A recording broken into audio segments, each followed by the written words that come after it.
Tim Cook is working on an all-new Apple product that is set to destroy Facebook, Google, Samsung, and Android forever, and finally be Apple's next big hit. But Tim, not sure if that's gonna work out. Plus, we're getting an all-new inside look into the iPhone 17 lineup that is taking a permanent shape. We've got some updates on iOS 19 and iPadOS and Vision Pro 2. Yeah, it's happening, and Apple is working on it right now, and the details are interesting. Lots of good news and bad news happening in the wild world of Apple news. Here's what you need to know right now. There's been, for some reason, this whole, war between Mark Gurman from Bloomberg and John Prosser from Front Page Tech that somehow I'm, involved in one of the renders. I'll just leave it at that. It's kind of funny to be included, I guess. Thanks for ever including me in there. Basically, Mark Gurman says iOS 19 is taking a different direction. John Prosser is very adamant that what he's showing on his channel is what's going to be it. I don't have a dog or cat in this fight, but basically from both of them can seem to agree that there is going to be a pretty significant change to iOS 19. We're hearing likely that it's going to be getting some round icons. It's going to be taking some real heavy inspiration from Vision Pro. And I don't know, if it looks anything like this in my eyes, it's going to be a really cool upgrade. I'm excited to finally see iOS 19 feel fresh and new and different. And that's exactly what this sort of render and leaks that we've gotten seems to prove. So that should be super exciting. And we're also hearing on the iPadOS side that Apple might finally be realizing that their strategy of hodgepodging together features hasn't been the best thing. We're hearing again, actually from Mark Gurman over Bloomberg, that Apple is really looking to double down on iPadOS this year and actually bringing some Mac-like features over to the iPad, really with a concerted effort to make productivity better, to make multitasking and file management better. Basically, they're really trying to now make iPadOS more feature-packed and more desktop-like, which is sort of funny because, for years there were always rumors and worries that Apple was gonna combine macOS and iPadOS together, and Apple said, no, it's never gonna happen. But maybe in hindsight, that might not have been the best strategy because Apple is trying so hard to make the iPad a Mac replacement, but without a robust file system and window management and things like that, it just can't be for power users. So hopefully that's something else we see change and updated with iPadOS 19 this year. Moving on from that to the iPhone 17, it's an interesting story here. We haven't gotten a ton of new information over the last couple of weeks, but basically that in and of itself, the lack of new information basically confirms the info that we've got, because if things were changing or things were happening, we would certainly know about it because that's just how it works with the iPhone. But because everything seems to be sort of status quo, looks more and more likely, especially thanks to these latest rounds of case leaks, that this is in fact going to be the design for the iPhone 17. Now there's some little stuff we don't know, like whether the camera bar and the back of the phone are gonna be the same color and exactly, what special software things Apple could have. But in terms of the 4-phone lineup, in terms of the iPhone 17 Slim or Air and the Pro and the Pro Max and all that, it basically seems to be locked in. So for better or worse, what we've been talking about for the iPhone 17 does happen to be correct. Though I do think it's hilariously funny and ironic that we've already got rumors that for the 20th anniversary of the iPhone, that Apple could potentially do something even more special and more significant, which is just, the ball always gets sort of kicked, or the kick the can, so to speak, down the road. Oh, this will be the better year. This will be the better year.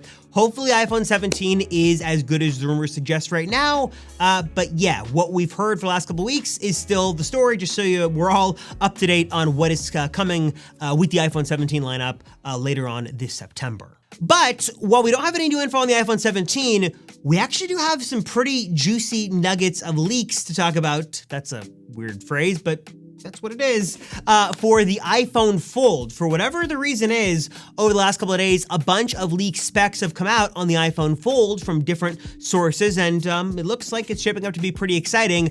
Basically, long story short, yes, Apple is working on an iPhone Fold, and there's been a big question for the last couple of years on which way Apple's gonna go. Are they gonna go Fold, where it goes from a decent-sized regular phone to a bigger phone? Are they gonna go Flip, where it goes from a mini phone to a normal-sized phone? basically, as of right now, it looks like Apple's gonna go the former route, not the latter. They're gonna go the book route, and we've got some leaked specs for the screen size. We're hearing, at least from one source, the exterior display would be 5.49 inches for the outer display, and you would open it up to reveal a 7.76-inch display on the inside. So almost the size of an iPad mini and sort of a smaller iPhone form factor on the outside, which is super exciting. We're hearing, of course, that Apple really wants to eliminate the crease in the display. That's been a big issue with folding phones for a while. They really want to make that as slim or as non-existent as possible. And then also what is very, very interesting, two things. One is Apple is looking to put the camera system under the display. We've seen this before, so a sort of invisible selfie camera isn't a crazy idea. That makes sense. But we're hearing, for whatever reason, that Apple will not put Face ID on this iPhone, likely because they just can't hide the sensors. So instead, they actually might be going back to Touch ID with the iPhone Fold, that you likely would have a power button mounted sensor like you do on the iPads with the iPhone Fold. So Touch ID might actually be making its surprise return in 2026 or 2027 with this iPhone Fold. And then, of course, latest rounds of leaks and rumors say it's still a little bit of a ways away out and could cost up to or over the $2,000 mark. So iPhone Fold is still not off the table, but not coming anytime super soon, at least not this year. And then finally, of course, the product I know you guys are all dying to hear more about because you love it so much is Vision Pro. And I'm probably not doing my best sarcastic voice, but I know most of you guys don't care, so I'll keep it very brief. Basically, Apple realizes that they've got a big problem with Vision Pro. It's just not selling, so they're working to slim down and shrink the price, more importantly, of Vision Pro 2 that they're working on right now.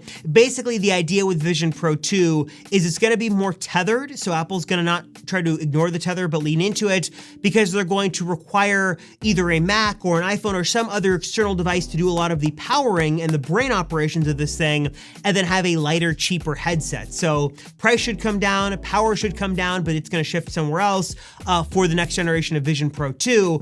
But we're really hearing right now that for whatever reason, at least some people are saying internally, that Tim Cook is obsessed with the idea of Apple making true AR glasses. So obsessed, in fact, that is like the only thing he cares about, supposedly, that he is diverting a lot of resources to this thing, and he really wants to beat Meta to this specifically, and I guess Google and Samsung and others, to making like the first great real world sort of Hollywood style augmented reality glasses that can really be, I think, what Vision Pro was always meant to be all along. Sort of the seamless glasses like this that you put on that show you all the cool information, and that would be that. We already know, Facebook, Meta, they're working on it. They've got, I think it's the Orion project, is that what it's called? Something like that. They're working on a bunch of things. And obviously, Apple's got a great groundwork for this. Vision OS, the software is really, really cool and definitely could make for a great augmented reality experience. But that is really what Tim is focused on. People are saying more than the iPhone, more than the iPad, the Mac, anything else, Tim really wants this to be done, and he wants it done fast, and he wants it done well. So we'll see what happens with this over the next couple of weeks and months, because that seems to be, for whatever reason, priority number one for Mr. Tim Cook right now. All right, guys, so with that, I'm gonna throw it over to you. What are your thoughts on this? Your thoughts on Apple glasses, your thoughts on an iPhone Fold, your thoughts on iOS 19. Anyways, thanks guys so much for watching. Appreciate you all. I'm Robert Rosenfeld, and I'll see ya in the next one.